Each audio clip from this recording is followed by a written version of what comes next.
그날도 여느 때와 다름없는 오후였습니다.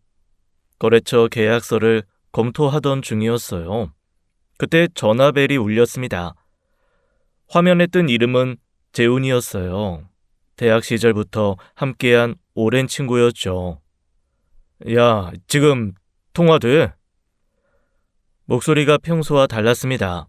무언가를 삼키고 있는 듯한 기색이었어요. 왜? 무슨 일이야? 아, 그게... 짧은 침묵이 흘렀습니다. 재훈이 이토록 말을 아끼는 건 처음이었죠. 저번 주 너네 집들이 때 재수씨가 땡땡대 나왔다고 했잖아. 땡땡 아까. 기억나? 그랬지. 근데 우리 처제도 땡땡대 나왔거든. 그래서 주말에 처제 만났을 때 어느 과 나왔냐고 물어보니까 처제도 재수씨랑 같은 땡땡과 나왔다는 거야. 그래서 혹시 재수씨 아냐고 물어봤지. 가슴 한쪽이 묘하게 내려앉았습니다. 이유를 알 수 없는 불안이 스며들었어요. 근데 처제가 재수씨를 모른대. 이름도 얼굴도 전혀 기억이 없대. 아이, 뭐? 나도 처음엔 착각인가 싶었지. 뭐 학번 차이 나면 좀 모를 수도 있으니까. 근데 처제랑 재수씨랑 나이가 같더라고. 그럼 같은 학번 아니야? 같은 과 같은 학번인데 서로 모른다는 게 말이 되냐? 심장이 반박자 늦게 뛰었습니다. 머릿속에 안개가 피어오르는 듯했죠. 야, 나도 고민 진짜 많이 했어. 괜히 말했다가 너희 부부 사이 이상해지면 어쩌나 싶어서. 근데 아무리 생각해도 뭔가 이상해서 연락하는 거야. 혹시 모르니까 한번 확인해봐. 알았어. 고마워, 말해줘서. 전화를 끊고 한참을 그 자리에 멈춰 있었습니다. 방금 들은 말이 현실인지 의심스러웠어요. 아내가 학력을 속였다고요. 말도 안 되는 일이었죠. 하지만 재훈이도 거짓말을 할 이유가 없었습니다. 창밖으로 해가 기울고 있었어요. 평온하던 일상에 균열이 생기기 시작했습니다. 그날 밤 저는 잠을 설쳤습니다. 재훈이 말이 머릿속에서 떠나질 않았어요. 천장을 바라보며 뒤척이다 새벽이 되어서야 겨우 눈을 붙였죠. 다음날 아침이 밝았습니다. 아내는 거울 앞에서 화장을 하고 있었어요. 저는 최대한 자연스럽게 물었죠. 여보, 당신 땡땡대 땡땡과 나온 거 맞지? 어? 갑자기 그건 왜 물어? 그냥 내 기억이 맞나 싶어서. 당신 땡땡대 나왔다고 했던 것 같은데 내가 잘못 기억하고 있나 싶어서. 맞아. 땡땡대 땡땡과.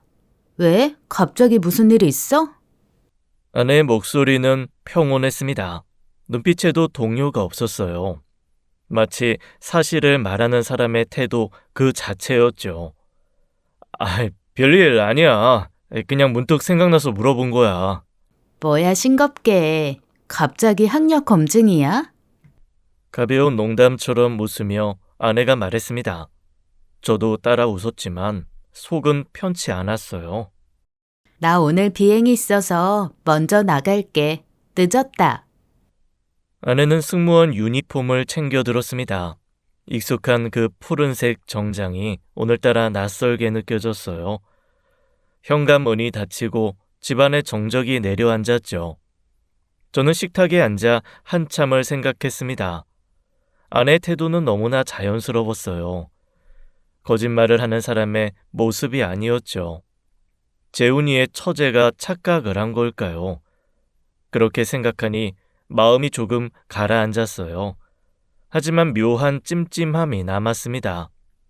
아내에게 물었을 때 아내의 눈빛을 떠올렸어요. 분명 자연스러웠죠. 그런데 왜 그 자연스러움이 오히려 걸리는 걸까요? 너무 자연스러워서 오히려 이상한 것처럼 느껴졌습니다.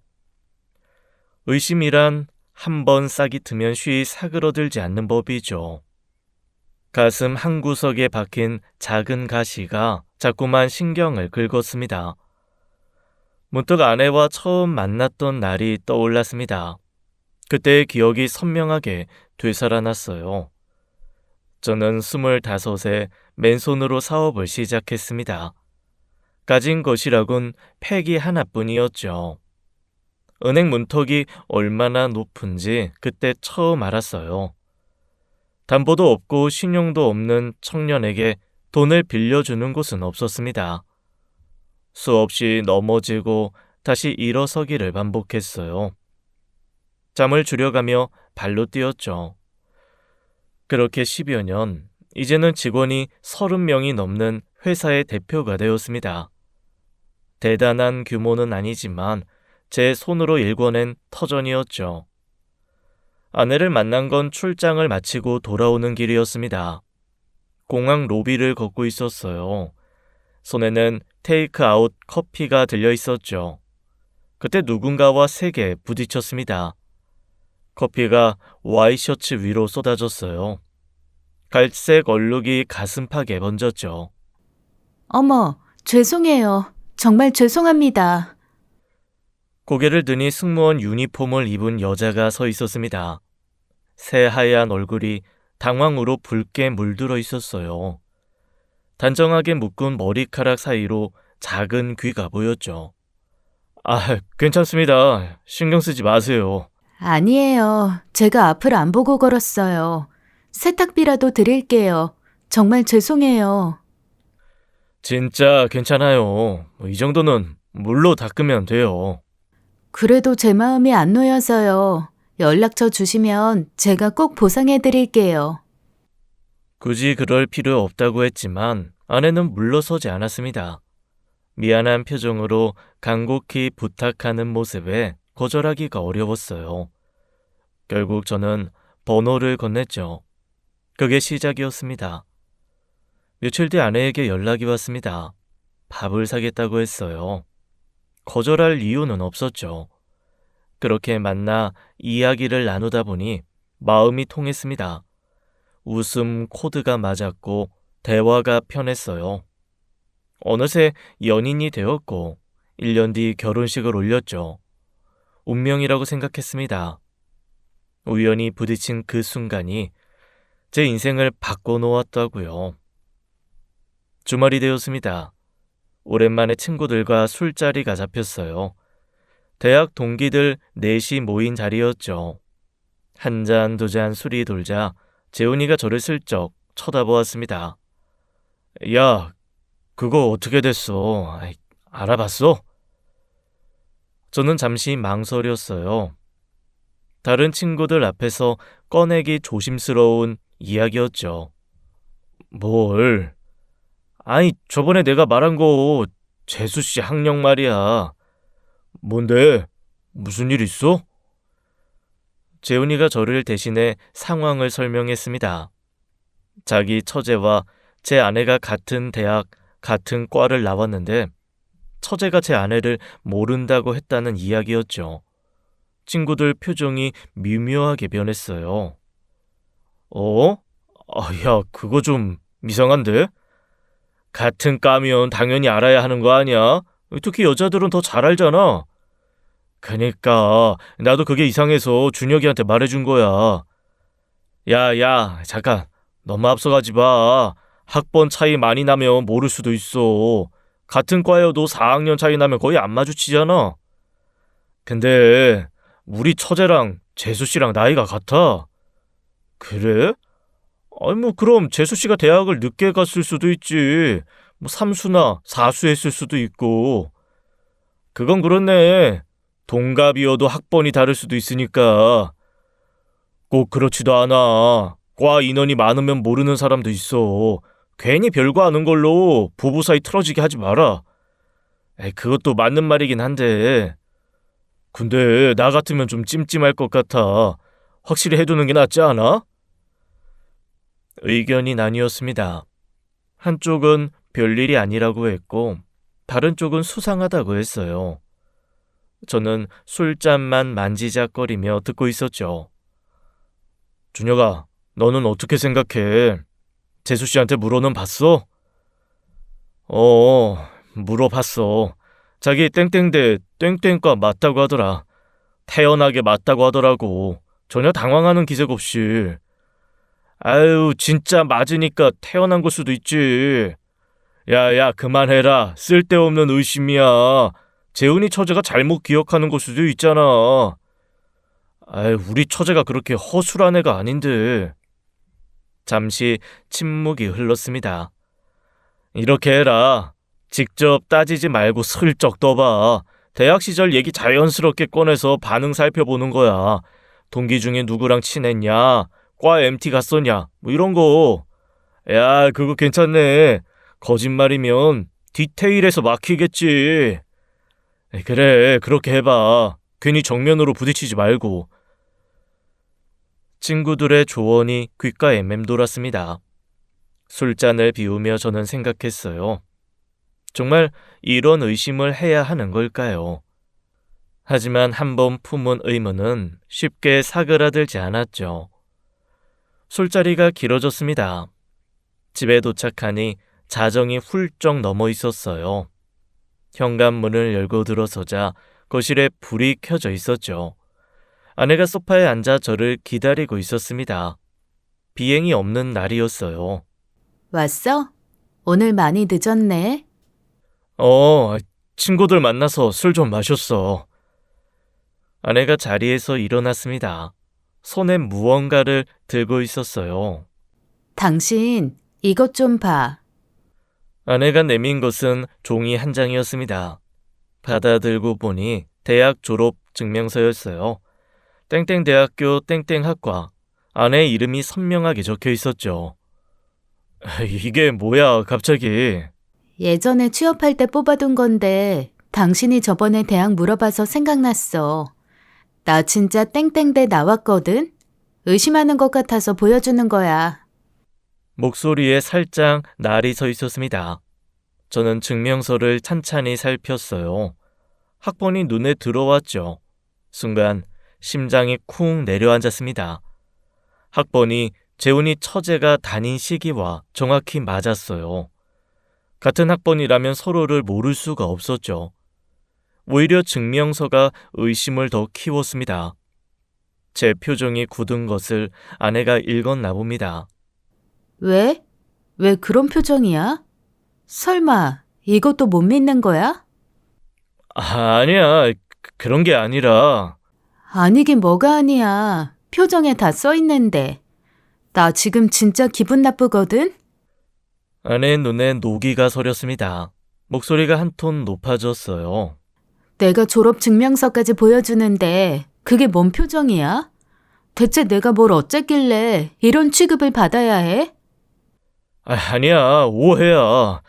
그냥 피곤해서 그래. 술도 마셨고. 진짜 아닌 거지? 진짜야. 미안해. 내가 이상하게 굴었네. 아내의 얼굴이 조금 풀어졌습니다. 저는 억지로 웃음을 지어 보였어요. 하지만 속은 더욱 복잡해졌죠. 아내가 화를 내며 결백을 주장할수록 이상했습니다. 오히려 너무 적극적으로 증명하려는 모습이 부자연스러웠어요. 뭔가 감추고 있는 사람이 선수를 치는 느낌이 들었죠. 졸업 증명서가 진짜라면 왜 재훈이 처제는 아내를 모르는 걸까요? 의문이 풀리기는커녕 더 깊어졌습니다. 다음날 회사에서 일이 손에 잡히지 않았습니다. 서류를 펼쳐도 글자가 눈에 들어오지 않았어요. 머릿속은 온통 아내 생각뿐이었죠. 솔직히 대학이 뭐가 중요하겠습니까? 저도 명문대를 나온 사람이 아니었어요. 학벌이 사람의 가치를 결정하지 않는다고 늘 생각했죠. 아내가 좋은 대학을 나왔든 아니든 상관없었습니다. 저는 아내라는 사람 자체를 사랑했으니까요. 하지만 문제는 그 거짓말 그 자체였습니다. 아내가 정말로 학력을 속인 거라면 이건 단순한 문제가 아니었어요. 졸업 증명서까지 보여주지 않았습니까? 그게 가짜라면 서류를 위조했다는 뜻이었죠. 위조 서류라니요. 그건 가벼운 허풍이나 과장의 영역이 아니었습니다. 계획적이고 치밀한 기만이었어요. 대체 왜 그런 짓을 해야 했을까요? 저에게 숨겨야 할 무언가가 있는 걸까요? 아니, 어쩌면 저에게만 숨기는 게 아닐 수도 있었습니다. 아내 삶 전체가 거짓 위에 세워진 것은 아닐까요? 생각이 꼬리에 꼬리를 물었습니다. 이러다 미쳐버릴 것 같았어요. 결국 저는 재훈이에게 전화를 걸었죠. 야, 나 부탁 하나만 하자. 뭔데? 네 처제한테 부탁 좀 해줘. 학교에 직접 확인 좀 해달라고. 우리 집사람 이름으로 졸업한 사람 있는지. 아우, 야, 그 정도까지 알아봐야겠어? 이대로는 찜찜해서 못 살겠어. 아니면 아닌 거고 맞으면 내가 괜한 의심한 거잖아. 확실하게 알고 싶어. 알았어. 처제한테 한번 부탁해볼게. 근데 준혁아, 마음 단단히 먹어. 결과가 어떻게 나오든. 고마워. 전화를 끊고 창밖을 바라보았습니다. 하늘이 흐렸어요. 비가 올 것 같은 날씨였죠. 가슴 한쪽도 그 하늘처럼 무겁게 내려앉아 있었습니다. 그리고 그날 오후 뜻밖의 손님이 회사로 찾아왔습니다. 직원이 사장실 문을 두드리며 말했어요. 사장님, 손님 오셨는데요. 장모님이었습니다. 예고 없이 회사에 찾아온 건 처음이었죠. 저는 얼른 일어나 장모님을 맞이했어요.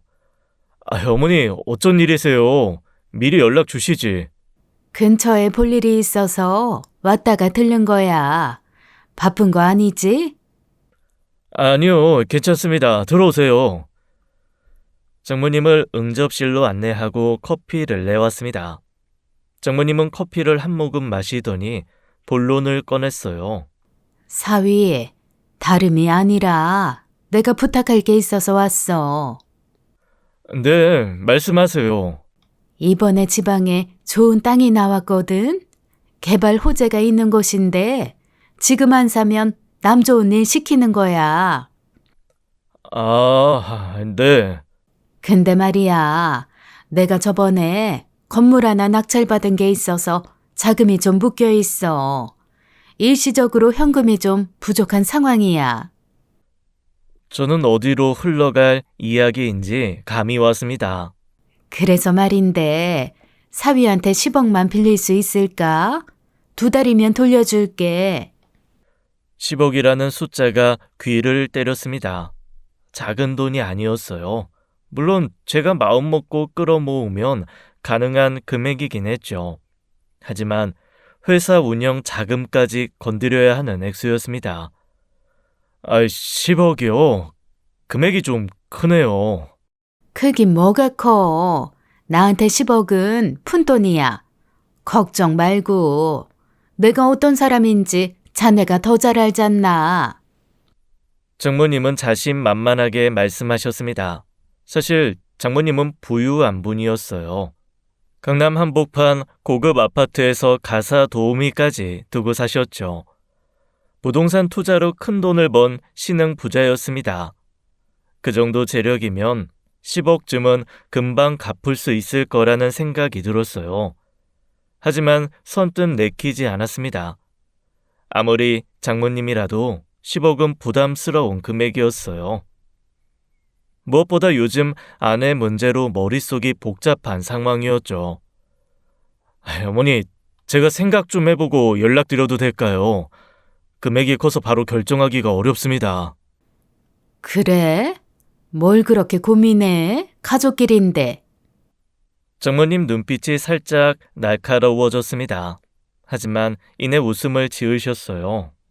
알았어. 근데 너무 오래 끌지는 마. 그 땅 금방 나가. 네, 빠른 시일 내로 연락드리겠습니다. 장모님이 돌아가신 뒤 저는 한참을 생각에 잠겼습니다. 아내 문제도 정리가 안 됐는데 장모님까지 큰 돈을 요구하시다니요. 묘한 타이밍이었어요. 퇴근 시간이 되었습니다.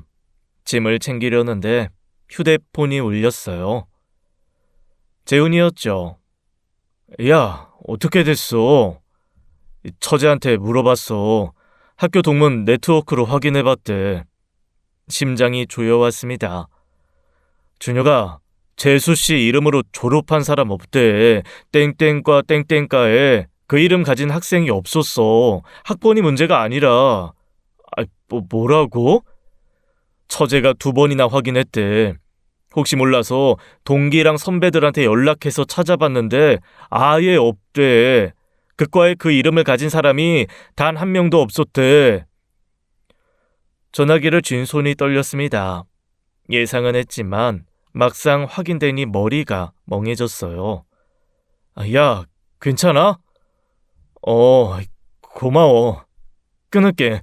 나중에 이야기하자. 전화를 끊고 한참을 그 자리에 서 있었습니다. 다리에 힘이 풀려 의자에 주저앉았어요. 머릿속에 수많은 물음표가 떠올랐죠. 왜 아내가 학력을 속인 걸까요? 혹시 다른 대박을 낳았는데 부끄러워서 그런 걸까요? 하지만 저도 명문대를 나온 게 아니었습니다. 제 앞에서 학벌을 숨길 이유가 없었어요. 저는 단 한 번도 학력을 따진 적이 없었죠. 설령 학벌이 부끄러웠다 해도 졸업 증명서까지 위조를 하는 건 다른 차원의 문제였습니다. 그저 가벼운 허영심으로 설명될 일이 아니었어요. 치밀하게 준비된 거짓말이었죠. 위조 서류를 만들려면 돈도 들고 품도 들었을 겁니다. 그 수고를 감수하면서까지 학력을 속여야 할 이유가 뭘까요?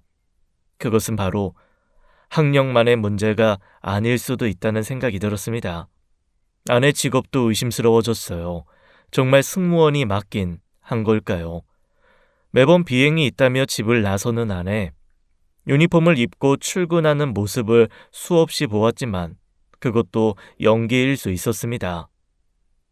아내에 대해 알고 있다고 생각했던 모든 것이 흔들리기 시작했어요. 저는 결심했습니다. 직접 확인해보기로요. 며칠 뒤 아내가 비행이 있다며 출근하는 날이 왔습니다. 저는 회사에 늦게 출근하겠다고 연락을 해두었어요. 아내가 집을 나서자 저도 뒤따라 나섰죠. 거리를 유지하며 아내의 뒤를 밟았습니다. 아내는 공항으로 향했어요. 공항에 도착했습니다. 저는 최대한 거리를 두고 신경을 집중해서 아내를 지켜보았습니다. 기둥 뒤에 몸을 숨기고 시선을 고정했어요.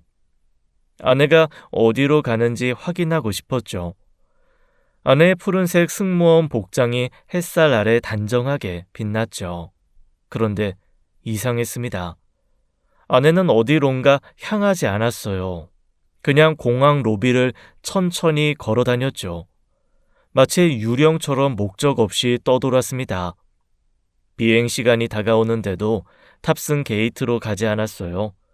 승무원 대기실로 향하지도 않았죠. 그저 사람들 사이를 유유히 거닐 뿐이었습니다. 무언가를 기다리는 것처럼 보였어요. 그때였습니다. 정장을 말끔하게 차려입은 남자가 눈에 들어왔어요. 40대 초반쯤으로 보였죠. 비싼 시계가 손목에서 번쩍거렸습니다. 남자는 휴대폰에 정신이 팔린 채 걸어오고 있었어요. 아내가 그 남자를 향해 다가갔습니다. 자연스럽게, 하지만 분명히 의도적으로요. 그리고 남자와 부딪혔어요. 남자의 손에서 무언가가 떨어졌습니다. 아내가 황급히 허리를 숙여 주웠어요. 연신 고개를 숙이며 사과하는 모습이 보였죠. 남자가 손을 저으며 괜찮다는 듯 웃었습니다. 아내가 무언가 말을 건넸어요. 남자가 고개를 끄덕이더니 휴대폰을 건넸죠. 그 순간 저는 깨달았습니다. 이건 우연이 아니었어요. 아내가 일부러 부딪힌 것이었죠. 저와 처음 만났던 그날처럼요. 바로 그때 아내의 고개가 돌아갔습니다. 저와 눈이 마주쳤어요. 아내의 얼굴이 순식간에 창백해졌죠. 아내가 남자에게 급히 인사를 하고 저에게 달려왔습니다. 당신이 여기 왜 왔어? 내가 할 말이야. 비행시간 아니었어? 여기서 뭐 하는 거야? 그게 비행이 취소됐어. 갑자기. 취소됐으면 집에 가야지. 공항에서 뭐 하는 건데? 그냥 잠깐 시간 때우려고. 거짓말이라는 게 눈에 보였습니다. 아내의 눈동자가 흔들리고 있었어요. 당신 여기서 일하는 거 맞아? 진짜 승무원 맞냐고? 맞아. 당연히 맞지. 왜 그래 갑자기? 그럼 나랑 같이 가자. 항공사 사무실 가서 직접 확인하자. 아내의 얼굴이 굳었습니다. 입술이 파르르 떨렸어요. 그리고 눈에서 눈물이 흘러내렸죠. 미안해. 뭐? 나 승무원 아니야. 머리를 망치로 얻어맞은 것 같았습니다. 예상은 했지만 직접 들으니 다리에 힘이 풀렸어요. 뭐라고? 지금 뭐라고 했어? 미안해. 정말 미안해. 대학도 거짓말이지. 땡땡대 안 나왔지? 나 다 알아. 아내가 흐느끼기 시작했습니다. 하지만 저는 그 눈물이 믿기지 않았어요. 집에 가자. 거기서 얘기해. 집으로 돌아오는 내내 아내는 울었습니다. 저는 한마디도 하지 않았어요. 도저히 입이 떨어지지 않았죠. 집에 도착하자 아내가 무릎을 꿇었습니다. 잘못했어. 정말 잘못했어. 제발 용서해줘. 저는 아내를 내려다보았습니다. 이 여자가 누구인지 알 수가 없었어요.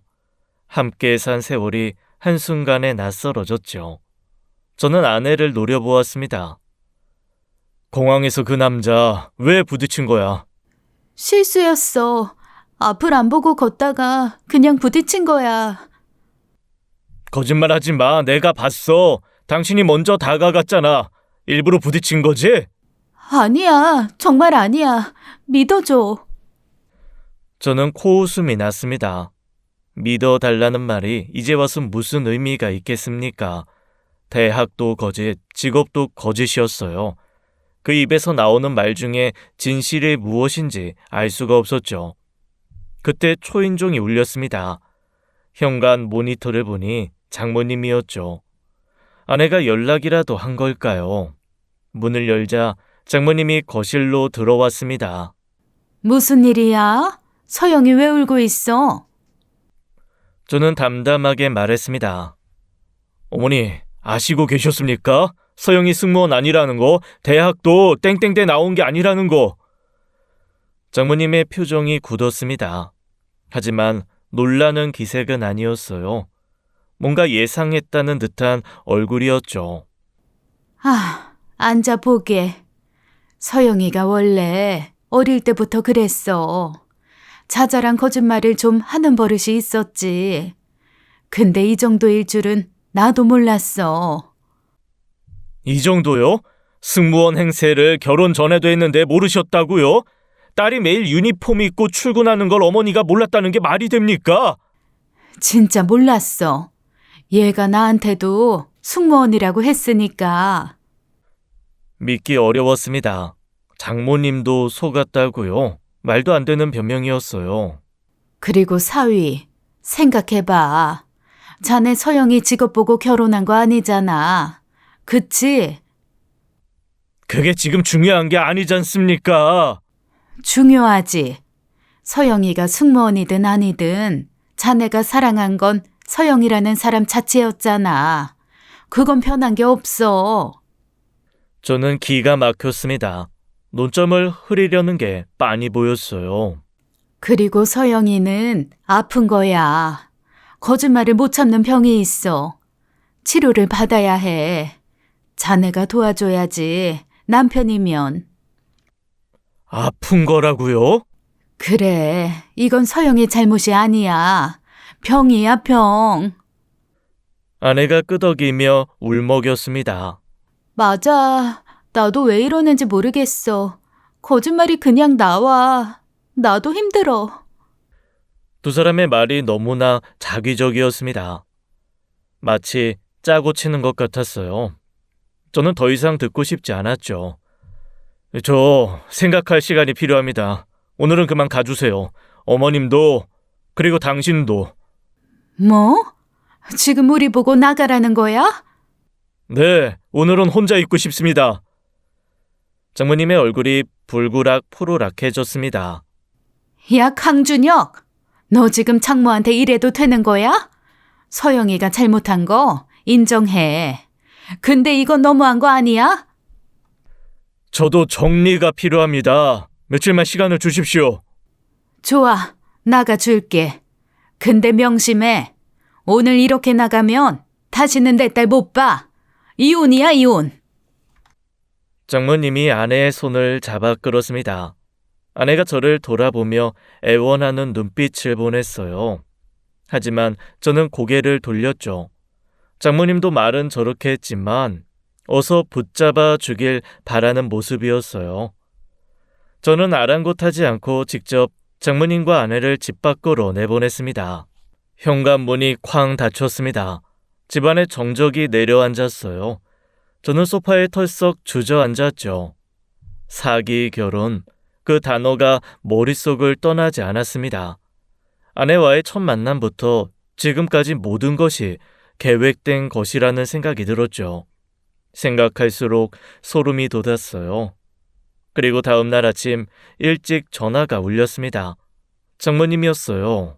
사위, 나 지금 서영이랑 병원에 와 있어. 자네도 어서 와. 병원이요? 무슨 병원인데요? 정신건강의학과. 서영이 검사받게 하려고 데려왔어. 빨리 와. 어머님, 저 아직은 좀... 뭐? 아직은 뭐가 아직이야. 자네 아내가 아파서 병원에 왔는데 남편이 안 오면 어떡해? 남편이면 아내 병을 확인하고 함께 치료해야지. 당연한 거 아니야? 참으로 기가 막혔습니다. 어제 저를 협박하고 나가더니 하루 만에 이런 전화를 하다니요. 그런데 한편으로는 궁금하기도 했어요.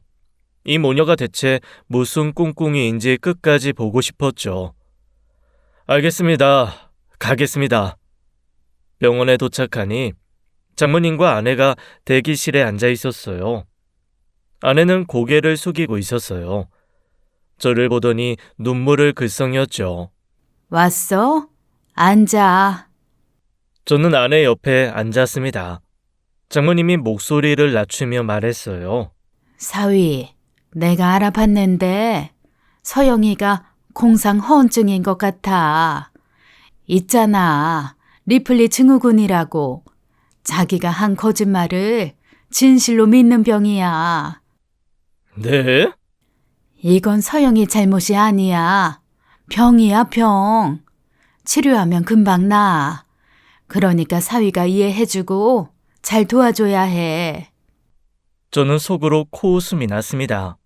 리플리 증후군이라뇨. 제가 보기엔 아내는 병자가 아니었어요. 그냥 거짓말쟁이였죠. 공상허언증 환자는 자기 거짓말을 진실로 믿습니다. 하지만 아내는 들켰을 때 당황했어요. 거짓말인 줄 알면서 한 것이죠. 무엇보다 저는 다른 게 궁금했습니다. 왜 그런 거짓말을 했느냐는 것이었어요. 승무원 행세를 하고 학력을 속이고 공항에서 남자에게 접근을 하고 그 모든 행위의 이유가 무엇인지 알고 싶었죠. 잠시 후 아내의 이름이 불렸습니다. 진료실로 들어가 여러 가지 검사를 받았어요. 심리검사, 면담, 설문지 작성까지 꽤 오랜 시간이 걸렸죠. 검사가 끝나고 의사가 결과를 설명했습니다. 검사 결과 특별한 이상은 보이지 않습니다. 네? 그게 무슨 말이에요? 우리 딸이 거짓말을 밥 먹듯이 해요. 공상허언증 아닌가요? 검사상으로는 그런 소견이 나오지 않습니다. 물론 한 번의 검사로 단정 짓기는 어렵지만 현재로서는 정상 범주입니다. 에이, 그럴 리가 없어요. 다시 검사해 주세요. 아니면 다른 검사는 없나요? 원하시면 추가 검사를 진행할 수도 있습니다만, 장모님이 계속 의사에게 공상 허언증이라고 유도를 했습니다. 하지만 의사는 단호했어요. 결국 장모님은 인상을 쓰며 진료실을 나왔죠. 여기 의사가 돌팔이야. 다른 병원 가자. 큰 병원으로. 어머니, 왜? 저 당분간 서영이랑 떨어져 지내겠습니다. 뭐? 지금 뭐라고 했어? 시간이 필요합니다. 연락드리겠습니다. 저는 돌아서서 병원을 나왔습니다. 뒤에서 장모님이 소리쳤지만 듣지 않았어요. 집으로 돌아오는 내내 전화가 울렸죠. 저는 받지 않았습니다. 다음날 장모님이 또 찾아왔습니다. 초인종이 울리고 현관문을 열자 장모님이 서 있었어요. 얼굴에 웃음기가 없었죠. 어머니, 무슨 일이세요? 저 당분간은... 오늘은 서영이 얘기가 아니네. 일단 들어가서 얘기하자. 장모님이 거실로 들어와 소파에 앉았습니다. 저도 마주 앉았어요. 장모님이 단도직입적으로 말했죠. 사위, 저번에 부탁한 돈 말이야. 그거 언제쯤 마련할 수 있어? 저는 귀를 의심했습니다. 이 상황에 돈 이야기라니요. 어머니, 지금 서영이 문제도 정리가 안 됐는데... 서영이 일은 서영이 일이고 이건 이거야. 나 지금 그 땅 안 사면 안 돼. 진짜 급해. 하하, 사위, 나도 알아. 지금 상황이 복잡한 거. 근데 그거랑 이거랑은 별개잖아. 사위 노릇은 해야지. 장모가 부탁하는데. 저는 할 말을 잃었습니다. 딸이 거짓말로 결혼 생활을 망쳐놓았는데 돈 타령이라니요. 보통 사람이라면 사과부터 해야 하는 상황이었어요. 그런데 오히려 10억을 내놓으라니요. 어머니, 죄송합니다. 그 건은 없던 일로 하겠습니다. 뭐? 없던 일로 해? 네, 지금 제 상황에서 10억은 마련하기 어렵습니다. 회사 자금도 여유롭지 않고요. 장모님의 얼굴이 일그러졌습니다. 야, 강준혁. 지금 장모한테 돈 없다고 거짓말하는 거야? 서영이 일 때문에 삐져서 이러는 거지? 그런 게 아닙니다. 정말 형편이 안 됩니다. 거짓말하지 마. 자네 회사 잘 나가는 거 다 알아. 10억쯤은 금방 만들 수 있잖아. 어머니, 오늘은 그만 가주세요. 저도 정리할 게 많습니다. 뭐야, 지금 나보고 나가라는 거야? 저는 자리에서 일어났습니다. 현관문을 열었어요. 연락드리겠습니다. 장모님이 벌떡 일어나 나갔습니다. 욕설을 내뱉으며 계단을 내려가는 소리가 들렸어요. 문을 닫고 저는 한참을 생각했습니다. 장모님의 행동이 너무나 이상했어요. 딸의 거짓말이 들통난 마당에 돈을 요구하다니요. 보통 장모라면 머리를 조아리며 용서를 빌어야 할 상황이었죠. 그런데 오히려 큰 소리를 치며 10억을 내놓으라고 했습니다. 뭔가 석연치 않았어요. 아내도 장모님도 정상이 아니었죠. 저는 결심했습니다. 제대로 알아봐야겠다고요. 저는 인터넷을 검색해 흥신소 연락처를 찾았습니다. 전화를 걸어 아내와 장모님에 대한 조사를 의뢰했죠. 며칠 뒤 흥신소에서 연락이 왔습니다.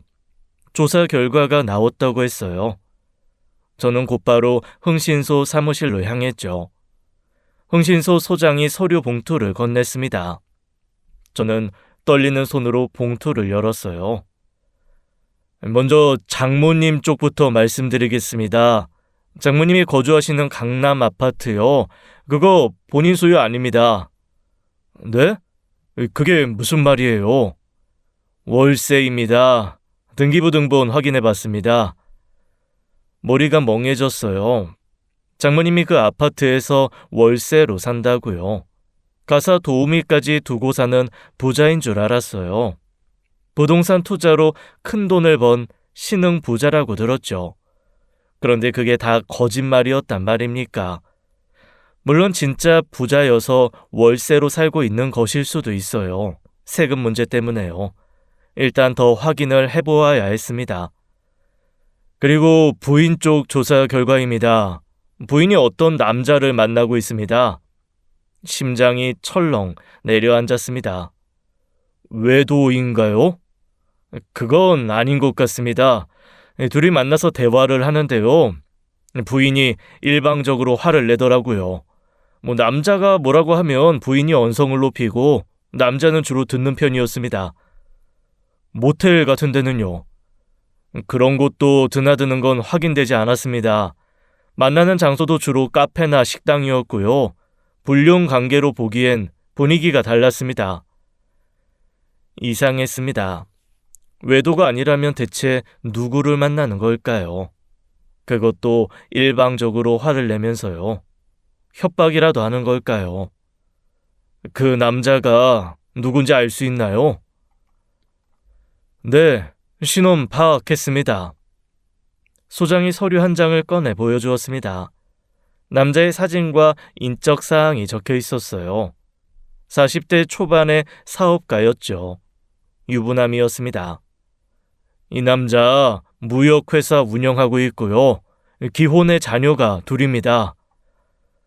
저는 그 서류를 한참 들여다보았습니다. 아내가 이 남자를 왜 만나는 걸까요? 어떤 관계이길래 화를 내며 다그치는 걸까요? 수수께끼가 점점 깊어졌어요. 이 남자 연락처 알 수 있을까요? 네, 여기 있습니다. 저는 서류를 받아 들었습니다. 직접 만나봐야겠다는 생각이 들었어요. 이 남자와 아내와 무슨 관계인지 확인해야 했죠. 저는 그 남자에게 연락을 했습니다. 만나자고 했어요. 남자는 처음엔 경계를 했지만 제가 윤서영의 친오빠라고 하자 태도가 달라졌죠. 우리는 시내 한 카페에서 만났습니다. 남자는 불안한 표정으로 앉아 있었어요. 저는 단도직입적으로 물었죠. 유부남이 왜 내 여동생을 만나는 겁니까? 그게 아는 사이라서요. 아는 사이? 어떻게 아는 사이인데요? 내가 알기론 서영이가 매일 화를 내던데 무슨 일입니까? 남자의 얼굴이 창백해졌습니다. 손이 떨리고 있었어요. 저 사실대로 말씀드릴게요. 제발 저만 믿어주세요. 말해보세요. 저 작년에 출장 갔다가 공항에서 서영 씨를 만났어요. 우연히 부딪혔는데 이것저것 얘기를 하다가 그렇게 됐습니다. 그렇게 됐다니요. 잠자리를 했어요.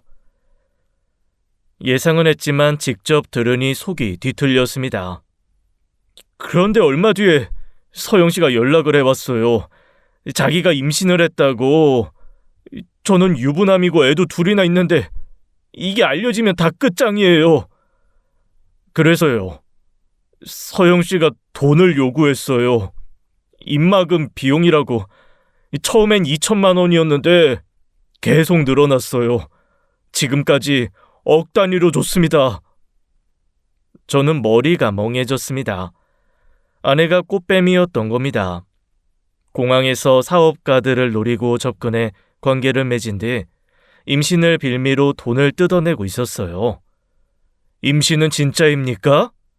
모르겠어요. 병원 기록을 보여준 적은 없어요. 그냥 임신했다고만 했지. 제가 그걸 확인하고 따질 위치는 아니었어서. 그제야 모든 퍼즐이 맞춰졌습니다. 아내가 왜 승무원 행세를 했는지 알겠더군요. 남자를 꼬시기 위해서였습니다. 저와의 첫 만남도 우연이 아니었죠. 처음부터 저를 노리고 접근한 것이었습니다. 장모도 한패였어요. 부자 행세를 하며 저를 속였죠. 10억 빌려달라고 한 것도 사귀의 일환이었을 겁니다. 모녀가 함께 사기를 치고 다니는 것이었어요. 알겠습니다. 오늘 들은 얘기는 비밀로 하겠습니다. 정말요? 감사합니다. 정말 감사합니다. 저는 자리에서 일어났습니다. 남자와 헤어진 뒤 저는 흥신소에 연락했어요. 부탁이 하나 있습니다.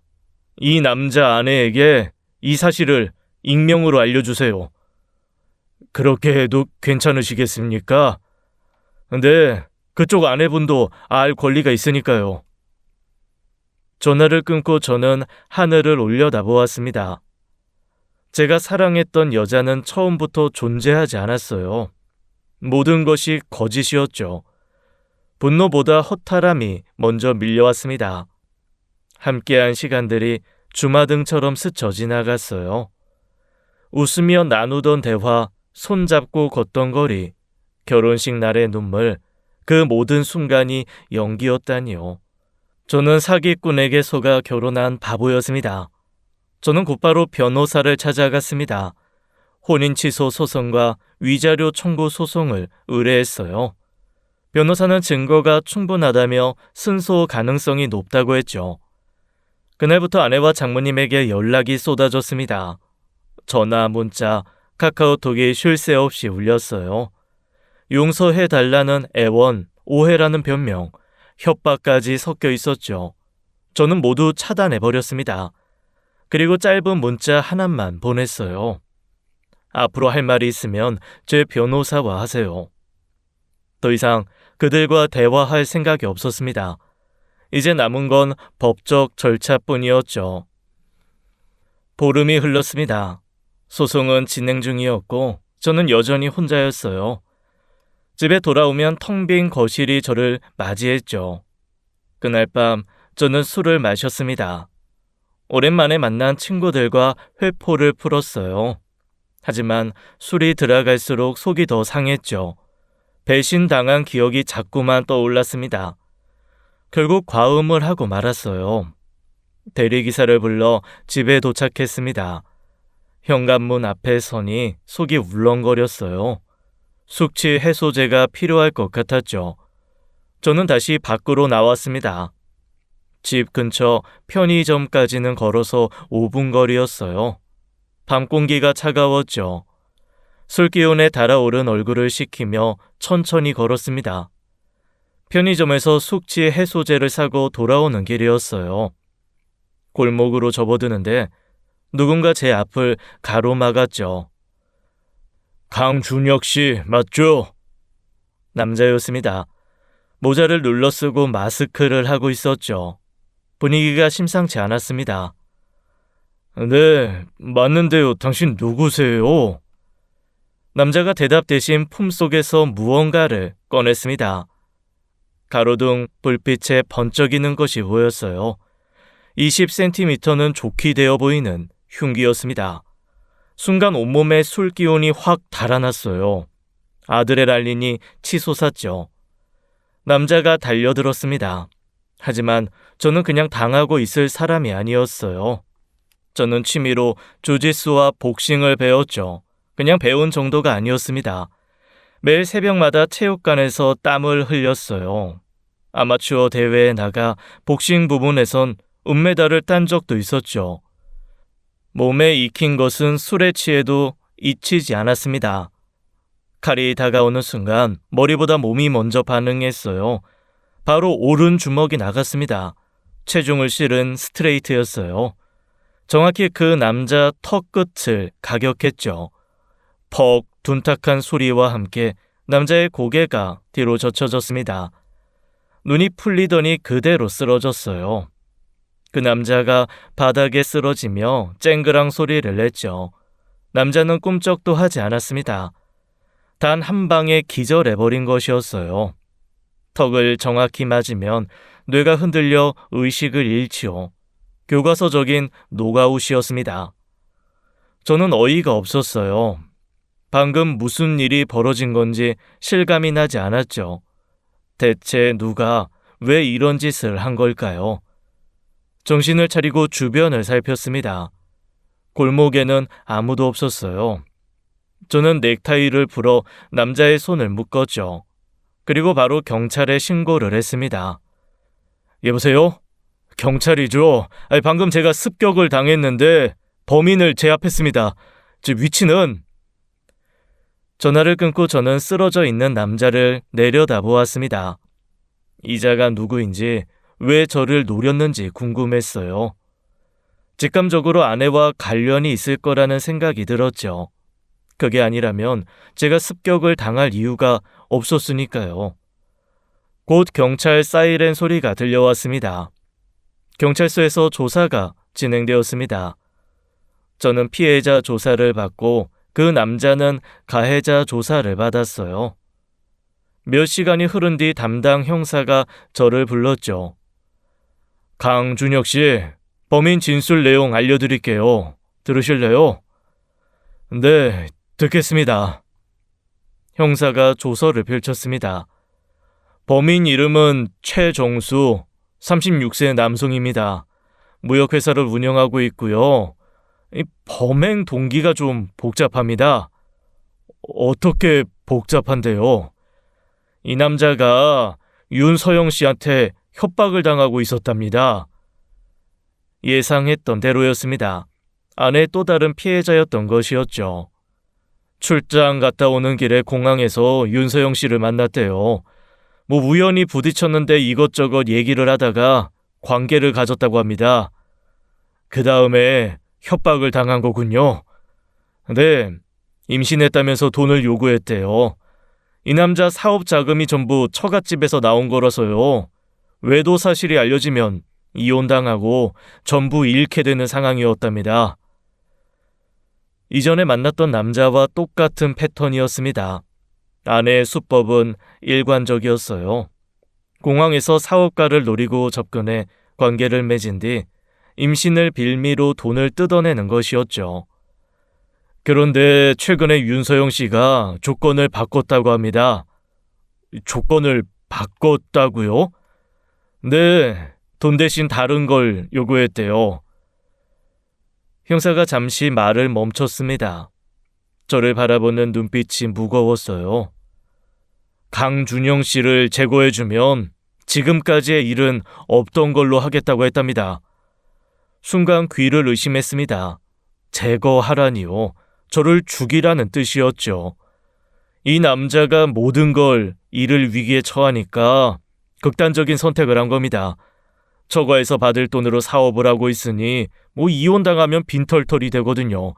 그래서 범행에 응한 거래요. 저는 한동안 말을 잇지 못했습니다. 아내가 저를 죽이려 했다니요. 함께 밥을 먹고 잠을 자고 일상을 나누던 사람이었어요. 그 사람이 청부 살인을 의뢰했다니 믿기지 않았죠. 윤서영 씨 체포영장 신청할 겁니다. 살인교사 혐의로요. 고개를 끄덕이는 것이 전부였습니다. 분노도 슬픔도 허탈함도 느껴지지 않았어요. 그저 모든 감정이 얼어붙은 것 같았죠. 그날 밤 아내와 장모가 긴급 체포되었습니다. 살인 교사 혐의였어요. 경찰에서 연락이 왔을 때 저는 담담했죠. 이미 예상했던 결말이었으니까요. 며칠 뒤 저는 경찰서를 찾아갔습니다. 아내를 면회하기 위해서였어요. 마지막으로 할 말이 있었죠. 면회실에 들어서자 아내가 앉아 있었습니다. 수의를 입은 모습이 낯설었어요. 며칠 사이에 많이 초췌해져 있었죠. 아내가 저를 보자마자 울기 시작했습니다. 여보, 미안해. 정말 미안해. 제발 용서해줘.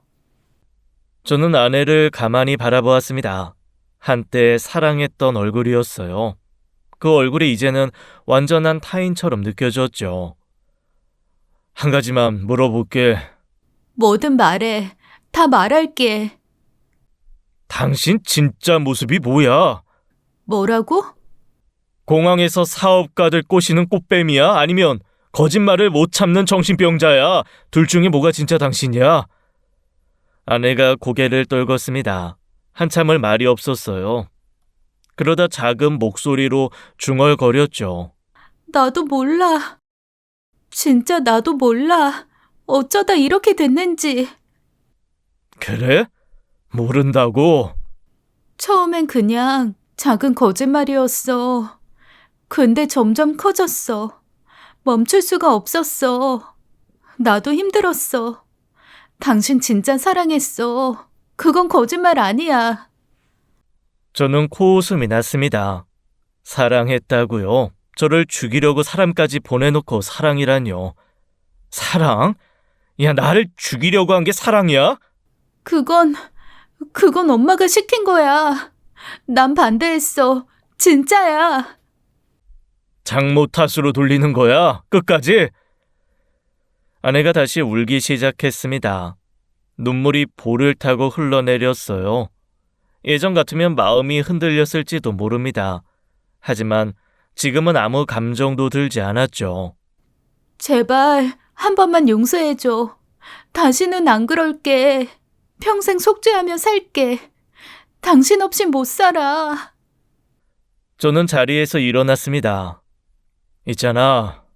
어? 난 이제 당신 진짜 모습에 관심이 없어. 여보, 여보라고 부르지 마. 난 이제 당신이 꽃뱀이든 정신병자든 아니면 둘 다든 그게 뭐든 이제 상관이 없어. 저는 아내를 똑바로 바라보았습니다. 눈에서 눈물이 흐르고 있었지만 조금도 동정이 가지 않았어요. 이제부터 당신은 그냥 범죄자야. 그 이상도 그 이하도 아니야. 내 아내도 아니고 내가 사랑했던 사람도 아니야. 그냥 나를 죽이려 한 범죄자. 그게 다야. 아내의 얼굴이 일그러졌습니다. 무너지는 표정이었어요. 교도소에서 잘 반성해. 그리고 다음 생에는 제대로 된 인간으로 태어나. 저는 돌아서서 면회실을 나왔습니다. 뒤에서 아내가 제 이름을 부르며 울부짖었어요. 하지만 저는 뒤돌아보지 않았죠. 문이 닫히는 순간 저와 그 여자의 인연도 끝이 났습니다. 수사가 진행되면서 모든 진실이 드러났습니다. 아내와 장모님의 삶 전체가 거짓으로 뒤덮여 있었어요. 장모님은 부동산 투자로 성공한 부자가 아니었습니다. 사기 전과가 여러 건 있는 전과자였어요. 강남 아파트도 월세였고 가사 도우미도 행세를 위해 고용한 것이었죠. 10억을 빌려달라고 했던 것도 처음부터 갚을 생각이 없는 사기였습니다. 아내 역시 마찬가지였어요. 승무원은커녕 제대로 된 직장을 가져본 적이 없었죠. 땡땡 대학 졸업장은 위조된 것이었습니다. 실제로는 고등학교만 졸업한 상태였어요. 아내의 정체는 꽃뱀이었습니다. 공항에서 출장 가는 사업가들을 물색해 접근했어요. 승무원 유니폼으로 신뢰를 얻고 관계를 맺은 뒤 임신을 빌미로 돈을 뜯어냈죠. 피해자가 한둘이 아니었습니다. 수사 과정에서 여러 명의 피해자가 추가로 확인되었어요. 저와의 결혼도 계획된 사기였습니다. 젊은 나이에 사업을 일군 제가 타깃이 된 것이었죠. 공항에서 우연을 가장에 접근하고 연애를 거쳐 결혼까지 이끌어냈어요. 모든 것이 각본대로였습니다. 재판이 열렸습니다. 아내는 살인교사, 사기, 공문서 위조 등의 혐의로 기소되었어요. 장모님은 사기 및 살인교사 공모 혐의였죠. 법정에서 아내는 울며 선처를 호소했습니다. 자신도 어머니에게 이용당한 피해자라고 주장했어요. 하지만 재판부는 받아들이지 않았죠. 최종 판결이 내려졌습니다. 아내는 징역 12년을 선고받았어요. 장모는 징역 8년이었죠. 두 사람 모두 법정 구속되어 그 자리에서 끌려 나갔습니다. 저는 혼인 취소 소송에서도 승소했어요. 사기에 의한 혼인이 인정되어 결혼 자체가 무효가 되었죠. 위자료도 받아냈습니다. 하지만 그건 중요하지 않았죠. 법원을 나서며 저는 하늘을 올려다보았습니다. 맑은 가을 하늘이었어요. 모든 것이 끝났다는 실감이 서서히 밀려왔죠. 허탈했습니다. 분노도 슬픔도 후련함도 아닌 묘한 감정이었어요. 몇 년간의 결혼 생활이 한낱 사기극이었다니요. 제가 사랑했던 사람은 처음부터 존재하지 않았습니다. 하지만 후회는 없었어요. 적어도 진실을 알게 되었으니까요. 그리고 다행히 목숨은 건졌죠. 저는 다시 걷기 시작했습니다. 새로운 시작이었어요. 다시는 속지 않겠다고 다짐하며 저는 한 발 한 발 앞으로 나아갔죠. 지금까지 사연 읽어주는 남녀였습니다. 끝까지 함께 해주신 여러분 감사드리며 저희는 다음 사연으로 돌아올게요. 감사합니다.